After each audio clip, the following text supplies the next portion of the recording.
દિલ્હીના તુર્કમાન ગેટ વિસ્તારમાં મધરાત્રે એક મોટું ઓપરેશન પાર પાડવામાં આવ્યું. દિલ્હી હાઈકોર્ટના કડક વલણ અને સ્પષ્ટ નિર્દેશો બાદ એમસીડી એટલે કે દિલ્હી મહાનગરપાલિકા દ્વારા અતિક્રમણ વિરોધી મોટું અભિયાન છેડવામાં આવ્યું હતું. આ ઓપરેશન કોઈ સામાન્ય કાર્યવાહી ન હતી. ફેઝે ઇલાહી મસ્જિદની આસપાસ વર્ષોથી ખડકાયેલા ગેરકાયદે બાંધકામોને તોડી પાડવા માટે એક સાથે 17 જેટલા બુલડોઝરો મેદાને ઉતારવામાં આવ્યા હતા. દિલ્હી પોલીસ અને એમસીડીના ઉચ્ચ અધિકારીઓની હાજરીમાં આખો વિસ્તાર છાવણીમાં ફેરવાઈ ગયો હતો.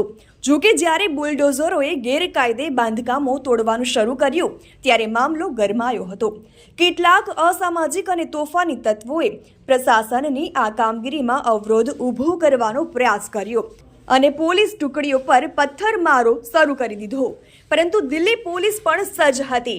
કોઈ પણ નરમાશ રાખ્યા વગર પોલીસે તોફાની તત્વોને જડબાતોડ જવાબ આપ્યો અને વળતી કાર્યવાહી કરીને પરિસ્થિતિને લોખંડી હાથે કાબૂમાં લીધી.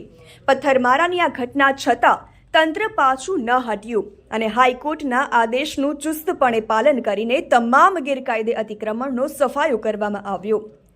હાલમાં તુર્કમાન ગેટ વિસ્તારમાં શાંતિ છે, પરંતુ ભવિષ્યમાં ફરી અતિક્રમણ ન થાય તે માટે દિલ્હી પોલીસ સતર્ક છે. કાયદાનું ઉલ્લંઘન કરનારાઓ માટે આ એક મોટો સંદેશ છે.